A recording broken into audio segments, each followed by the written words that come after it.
नमस्कार दोस्तों, आज जो मैं आपको सच्ची घटना सुनाने जा रहा हूँ वो सच्ची घटना है। हरियाणा प्रदेश का एक ज़िला पड़ता है रोहतक, वहाँ का एक थाना लगता है, थाना सदर पुलिस स्टेशन। गांव का नाम है कबूलपुर। यहाँ पर 15 सितंबर 2009 को सुबह करीब 7 या 7:30 बजे इस घर के जो मुख्य सदस्य होते हैं तकदीर सिंह, जिनकी उम्र करीब 62 वर्ष है, ये सुबह को 7 या 7:30 बजे जब जहाँ पर इनके जानवर रहते हैं वहाँ से जब सीधे अपने मुख्य घर पे आते हैं और बाहर से आवाज़ लगाते हैं अपनी बहू और अपने बेटे को कि उठ जाओ, सुबह हो गई है, दरवाज़ा खोलो। लेकिन अंदर से कोई रिस्पॉन्स नहीं आता। ये ज़ोर से धक्का मारते हैं दरवाजे पे और दरवाज़ा खुल जाता है। लेकिन जब देखते हैं अंदर तो बेड पड़ा हुआ है, उस बेड में उनकी बहू जिसका नाम परोमिला है और इनका बेटा सुरेंद्र कुमार आराम से लेटे हुए हैं। तो ये जब देखते हैं तो इनको गुस्सा आता है और कहते हैं कि सुबह हो गई लेकिन अभी तुम लोगों की नींद पूरी नहीं हुई है, उठ जाओ। लेकिन तब भी उन दोनों ने कोई जवाब नहीं दिया और ना ही तो कोई उठता है। इनको और भी गुस्सा आता है। ये उनके पास में जाते हैं और अपने लड़का की कलाई पकड़ते हैं और जब कलाई पकड़ के उसकी नब्ज टटोलते हैं तो पता चलता है कि उसकी तो नब्ज ही नहीं चल रही। घबराहट होने लगती है, इनको परेशान होते हैं। बहू लेटी हुई थी, बहू का हाथ पकड़ते हैं, उसकी नब्ज टटोलते हैं तो पता चलता है कि उसकी भी नब्ज नहीं चलती। अब ये जितना चीख सकते थे, चिल्ला सकते थे, उतना ज़ोर से चीखते हैं, चिल्लाते हैं।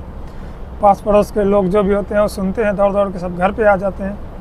पूरे गांव के आदमी वहाँ पर इकट्ठे हो जाते हैं। इसके बाद जो नज़दीकी पुलिस स्टेशन होता है वहाँ पे कॉल किया जाता है। वहाँ से police, FSL team, dog squad, forensic team जो भी होती है वो दौड़ के वहाँ पे आते हैं। अब जब पुलिस यहाँ पर आती है तो देखते हैं कि बेड पर 2 लाशें पड़ी हुई हैं। इनका जो कि इनका बेटा है और दूसरा इनकी बहू है। पुलिस अपने अपने स्तर पर जाँच करना चालू कर देती है। वहीं पर पुलिस जब दूसरे कमरे पर जाती है तो वहाँ पर एक साथ 4 बच्चों की लाशें पड़ी हुई है। दरअसल जो तकदीर सिंह हैं, इनके 3 बेटे होते हैं। इनमें से सबसे बड़े बेटे का नाम होता है सुरेंद्र, जिसकी उम्र करीब 40 वर्ष होती है। दूसरे का नाम होता है भूपेंद्र और तीसरे का नाम होता है करणवीर सिंह उर्फ लीला।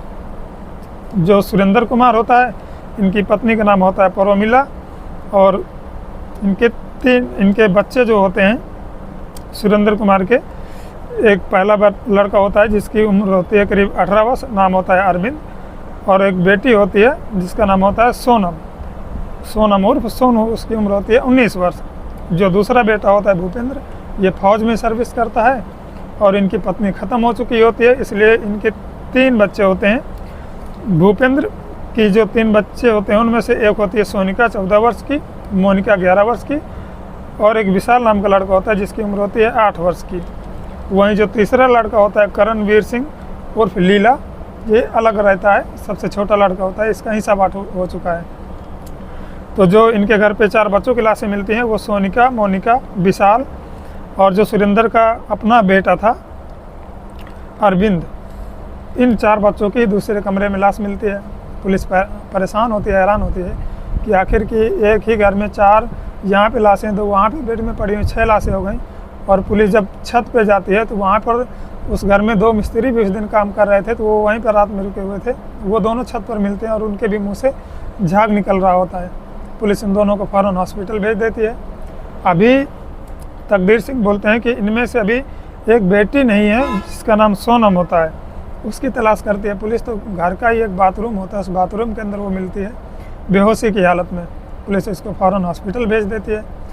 जब अब तकदीर सिंह की जो पत्नी थी भूरी देवी, जिसकी उम्र करीब 60 वर्ष थी, इनका एक घर और सामने होता है। जब सामने वाले घर में जाते हैं तो उनकी पत्नी भूरी देवी की भी लाश मिलती है वहाँ पर। एक घर में 7 मर्डर हुए थे। पुलिस इन 7 लाशों को फ़ौरन भेज देती है पोस्टमार्टम के लिए। पोस्टमार्टम के लिए लाशें भेजने के बाद पुलिस पूछती है कि आखिर तुम्हारी किसी से कोई ख़ास लड़ाई झगड़ा हुआ हो, कोई दुश्मनी हो जिसकी वजह से मर्डर हुआ हो तो हमें बताएं, उस हिसाब से जांच की जाएगी। लेकिन वो तकदीर सिंह बताते हैं कि हमारी किसी से इतनी बड़ी कोई दुश्मनी नहीं है कि हमारे घर में 7 मर्डर हो जाएं और हमें किसी पर शक भी नहीं है। लेकिन तभी जो सुरेंद्र की पत्नी होती है परोमिला, उनके मामा का नाम होता है चंद्रभान। वो चंद्रभान बताते हैं कि इनका जो सबसे बड़ा बेटा है सुरेंद्र और सबसे जो छोटा बेटा है करणवीर सिंह उर्फ नीला, इन दोनों के बीच में विवाद चलता था। इनका विवाद ये था कि करणवीर सिंह का कहना था कि जब इनके पिता सरकारी टीचर से रिटायर्ड हुए थे तब उनको जो पैसे मिले थे उसमें से जो पैसे दिए गए थे आधे, तो उसमें से बड़े लड़के को ज़्यादा पैसे दिए गए थे। इस बात को लेकर सुरेंद्र और करणवीर सिंह में झगड़ा होता था और वो आपस में गुस्सा रहते थे। इसलिए हो सकता है कि करणवीर सिंह ने ही मर्डर करवाया होगा। इसके अपने बड़े भाई के बच्चों को भी ख़त्म करवा दिया और बड़े भाई को और उसकी पत्नी को भी ख़त्म कर दिया। हो सकता है उसी ने ये सब किया होगा। पुलिस इसी आधार पर केस दर्ज करती है और अपनी जांच चालू कर देती है। लेकिन तभी दूसरे दिन तकदीर सिंह थाने पर पहुंचते हैं और बताते हैं कि मुझे लगता है कि इसमें उसका हाथ नहीं है, करणवीर का, मेरे बेटे का हाथ नहीं है। मुझे लगता है कि जो सुरेंद्र की जो बेटी होती है सोनम, मुझे लगता है कहीं ना कहीं घर के पूरे हत्याकांड में उसका हाथ है। पुलिस पूछती है कि ऐसा क्यों? तो वो बताते हैं कि जब ये सोनम BA सेकेंड ईयर में पढ़ रही थी, कॉलेज आती जाती थी, तभी इस वक्त एक लड़के से मिलती है। उसका नाम होता है नवीन उर्फ सोनू, जो कि इनके पड़ोस का ही रहने वाला होता है। दरअसल ये दोनों जाट समाज के होते हैं, दोनों की जात एक ही होती है, तकदीर सिंह की और जो सोनू उर्फ नवीन होता है लड़का। इन दोनों की आपस में दोस्ती हो जाती है। इन दोनों की दोस्ती धीरे धीरे प्यार में बदल जाती है। अभी दोनों फ़ोन से बातचीत करने लगते हैं। तभी जो उसकी माँ होती है, उसको जब लड़की की माँ को ये बात पता चलती है तो एक दिन कहती है कि अगर ये बात तुम्हारे पिता को पता चली तो तुम्हारे पिता तुमको जान से मार देंगे, और उसका सीधा पढ़ाई लिखाई बंद करा दी जाती है। तो मुझे लगता है कहीं ना कहीं पूरे हत्याकांड में इसी का हाथ है, मेरी बेटी का। मुझे इस पर भरोसा नहीं है। पुलिस इस स्तर पर भी जांच चालू कर देती है और फ़ौरन पुलिस जाने के वहाँ से जाती है और नवीन और सोनू को अरेस्ट कर लेती है। जब उसको लेके पुलिस थाने पे आती है, थाने पे पूछताछ करती है, तो सोनू जो होता है वो अपना जुर्म कबूल कर लेता है। और जब पुलिस उससे पूछताछ करती है तो बताता है कि हम दोनों जब पुलिस वहाँ कॉलेज के लिए आते जाते थे, तब मैं मिलता हूँ उसको सोनम से और हम दोनों की दोस्ती हो जाती है। दोस्ती धीरे धीरे प्यार में बदल जाती है। प्यार में बदलने के बाद हम लोग फ़ोन से बातचीत करते थे, एक दूसरे से मिलते थे, हमारे बीच शारीरिक संबंध भी बनते थे। लेकिन एक दिन ये बात जब सोनम की माँ को पता चलती है तो उसकी माँ उसे बहुत डराती है, धमकाती है और ये बात कहती है कि अगर ये बात तुम्हारे पिता को पता चल गई तो तुम्हारे जान से मार देंगे। और इसके बाद उसका घर से आना जाना बंद कर दिया जाता है, साथ ही उसके स्कूल की पढ़ाई भी बंद कर दी जाती है। अब ये दोनों मिलने के लिए एक दूसरे से तड़पते हैं तो मिल नहीं पाते। ये दोनों फिर भी चोरी छुप के फ़ोन से खूब बातचीत करते हैं।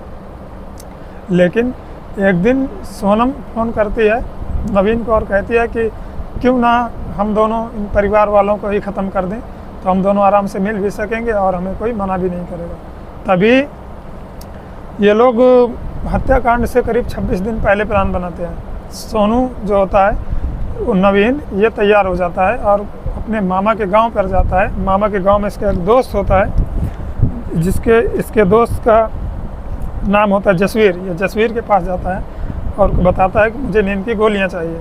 जसवीर इनका दोस्त ओमवीर उर्फ काला के पास लेके जाता है इसको और वहाँ से करीब 100 टैबलेट लेता है नींद की। करीब 400 रुपये खर्च भी करता है ये दवा लेने के लिए। 400 रुपये खर्च करके करीब 100 टिकिया टैबलेट लेके आता है घर पे। उनको पीसता है, पीस कर पाउडर बना देता है और पाउडर बनाने के बाद सोनम को जाके ये पाउडर दे देता है।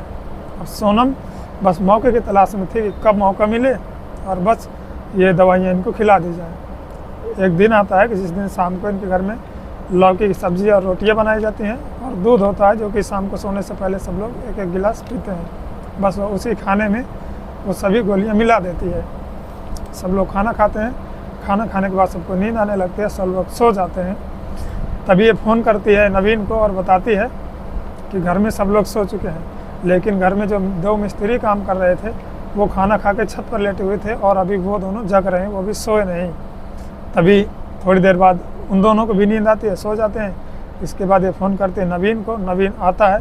नवीन आने के बाद एक रस्सी लेता है हाथ में। सबसे पहले सोनम के जो माँ और पिता सोए होते हैं उनके पास जाते हैं। सबसे पहले पिता का गला रेत कर हत्या करते हैं, इसके बाद माँ की हत्या करते हैं। फिर कमरे में जाते हैं जिसमें कि इसके चचेरा भाई होता है और चचेरी 2-3 बहनें होती हैं, उनकी हत्या करते हैं और सगे भाई की भी हत्या करते हैं।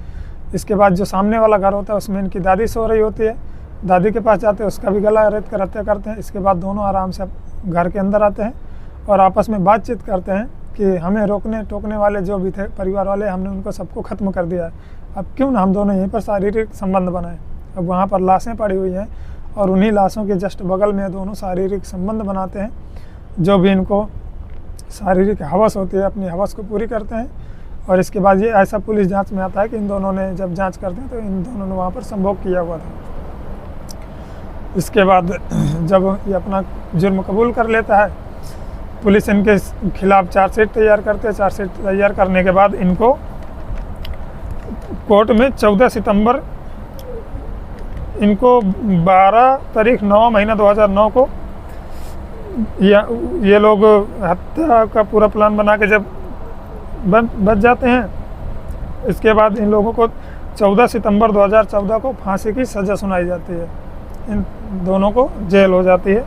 इनमें से जो लड़का होता है ओमवीर, उसको कोर्ट से छोड़ दिया जाता है। ऐसा जज मानते हैं कि इसका कोई खास दोष नहीं है, इसने सिर्फ दवाइयाँ ही दी थी। लेकिन ये लोग हाई कोर्ट में 17 जुलाई 2018 को अपील करते हैं, तो लेकिन हाई कोर्ट इनकी फांसी की सज़ा को बरकरार रखता है। फिर ये लोग सुप्रीम कोर्ट में अपील करते हैं 12 अक्टूबर 2018 को। तब सुप्रीम कोर्ट इनकी जो फांसी की सज़ा होती है उस पर स्टे लगा देता है और ये केस अभी वहीं कोर्ट में चल रहा है। अब आगे क्या होगा ये कोर्ट फैसला करेगा, कोर्ट तय करेगा कि आगे क्या होगा। दोस्तों, इस घटना को सुनाने का तो मकसद किसी को दुख पहुंचाना या किसी को परेशान करना नहीं है। इस घटना को सुनाने का मकसद सिर्फ और सिर्फ आपको जागरूक करना है, आपको सचेत करना है कि जुर्म, आप कोई भी जुर्म कर लो, कोई भी क्राइम कर लो, और अगर आप ये सोचते हो कि हम ऐसा करने से बच जाएंगे, तो कोई भी क्राइम करने के बाद कोई भी बचता नहीं। कोई ना कोई सुराग कातिल ज़रूर छोड़ देता है और जिसकी वजह से वह अंततः पकड़ा जाता है। तो आज के लिए इस घटना में इतना ही। मिलते हैं फिर किसी नेक्स्ट वीडियो में, तब तक के लिए जय हिंद।